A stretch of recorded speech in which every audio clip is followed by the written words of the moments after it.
ایک بڑی ہی کم تعداد میں ہوتی ہے جسے ہم کہتے ہیں مائنیوٹ مائنورٹی انٹلیکچوئلز، جو عقل سے سوچ کر قدم اٹھاتے ہیں، جذبات کی رو میں نہیں بہتے.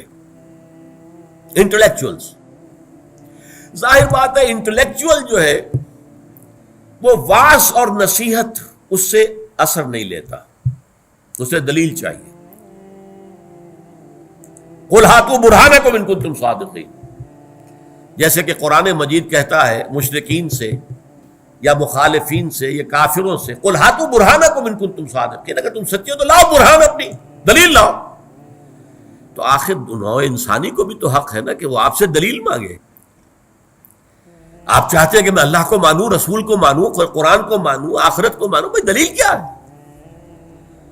لہذا ہائیسٹ لیول کی تبلیغ اور دعوت جو ہے وہ انٹلیکچوئلز کے لیے ہوگی، لیکن وہ خود بڑی محکم دلائل کے اوپر قائم ہوگی. قرآن مجید میں سورہ نحل کے آخر میں ایک آیت آئی ہے، ادعو الی سبیل ربک بالحکمت والموعظۃ الحسنۃ وجادلہم باللتی احسن، بلاؤ اپنے رب کے راستے کی طرف، نمبر 1 حکمت کے ساتھ، نمبر 2 اچھے واعظ کے ذریعے سے، اور نمبر 3 مجادلہ ہو تو وہ بھی بڑے حسین انداز میں. یہ 3 لیولز جو میں نے آپ کو گنوائے ہیں، یہ اس آیت سے ان کا استنباط ہے کہ معاشرے میں ایک طبقہ وہ ہے جو حکمت سے بات سمجھے گا، صرف واعظ سے نہیں، جذبات سے نہیں. آپ کو بات اپنی ثابت کرنی پڑے گی، دلیل دینی پڑے گی. بات منوانی ہے تو مان لائیے، ہاتھوں برہانکم.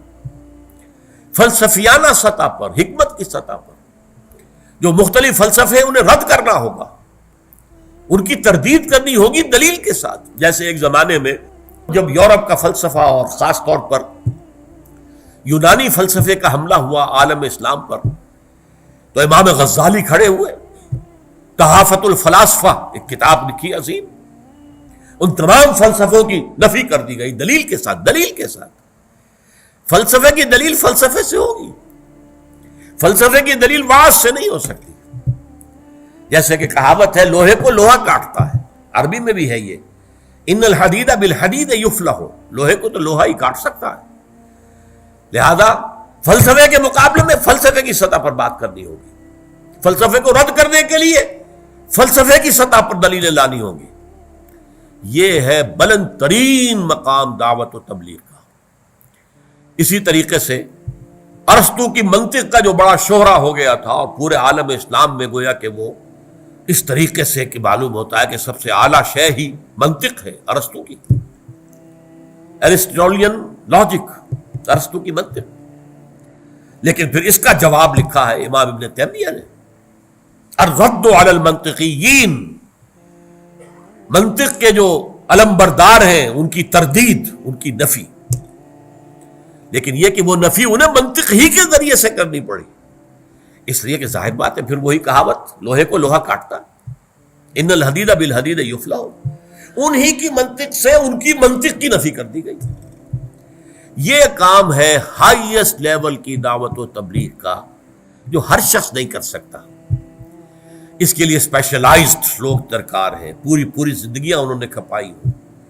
جو مروجہ فلسفے ہیں، نظریات ہیں، ان کا گہرا تنقیدی مطالعہ کیا ہو، کریٹیکل سٹڈی، صرف سٹڈی نہیں، کریٹیکل سٹڈی، تنقیدی مطالعہ. آدمی پڑھتا جائے اور سمجھتا جائے یہاں یہ ٹھیک ہے، یہ غلط ہے، یہ ٹھیک ہے، یہ غلط ہے، یہ غلط ہے تو یوں غلط ہے، اس لیے غلط ہے. اس طرح کی سٹڈی، اسے کہتے ہیں کریٹیکل سٹڈی. جو لوگ اپنے آپ کو ہمتاً اس کام کے لیے وقف کر دیں گے، اور جو لوگ اسی کے لیے اپنی پوری زندگیاں لگائیں گے کہ ایک طرف مروجہ نظریات کو ان کی گہرائی میں اتر کر سمجھیں اور تنقیدی اعتبار سے ان کا مطالعہ کریں، اور دوسری طرف قرآن اور حدیث، ہماری جو 2 آنکھیں ہیں، قرآن اور حدیث، قرآن اور سنت، اس میں گہرائی کے ساتھ اتریں. پھر ان لوگوں کا کام ہے کہ امام ابن تیمیہ اور امام غزالی نے ایک زمانے میں جو کام کیا تھا وہ اس دور میں وہ کام کر سکیں. ظاہر بات ہے اس میں وقت لگتا ہے، صلاحیت لگتی ہے، قوت لگتی ہے، زندگی لگتی ہے. ایک ذہین آدمی اپنے اچھے کیریئر چھوڑ کر اس کام میں آئے گا تبھی تو ہوگا نا. اگر وہ دیکھے ڈاکٹری جو ہے بڑا اچھا فنکشن ہے، لگے رہو اس کے اندر، کمائی ہے، بہت اچھی کمائی ہے، تو یہ کام تو پھر نہیں ہو سکتا. انجینئرنگ کا فن ہے، اب لگے ہوئے ہیں اور اس کے اندر ہم نے کمال حاصل کیا ہے تو اچھا ہے، آپ کو اچھی تنخواہیں ملیں گی، ایک سے ایک بڑھ کر اچھی آفرز ہو جائیں گی. لیکن یہ کام نہیں ہو سکتا. یہ کام وہی کریں گے جو ذہین بھی ہو. عام آدمیوں کے کرنے کا یہ کام نہیں ہے. ذہانت اللہ نے انہیں دی ہو بنیادی طور پر، اور پھر وہ اپنے آپ کو ہمہ وقت اس کام کے لیے لگا دیں اور بھول جائیں اچھے کیریئر کو اور اعلیٰ معیار زندگی کو بھول جائیں، بلکہ فاقوں کے لیے تیار ہو جائیں. آپ کو معلوم ہونا چاہیے جب یہ ڈاس کیپیٹال کتاب لکھی تھی مارکس نے تو اس پر فاقے بھی آ رہے تھے. وہ جرمنی میں مقیم تھا اور وہ کتاب جس نے ایک نظریہ پیدا کیا مارکسزم، جس پر کمیونزم کا نظام آیا اور انقلاب برپا ہوا، اس کتاب کا لکھنے والا فاقے بھی جھیل رہا تھا.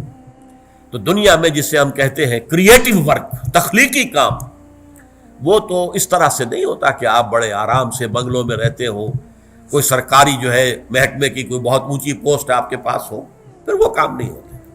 وہ کام تو ہمہ وقت اپنے آپ کو جھونک دے کر ہوتا ہے، اور یہ دعوت و تبلیغ کی بلند ترین منزل ہے.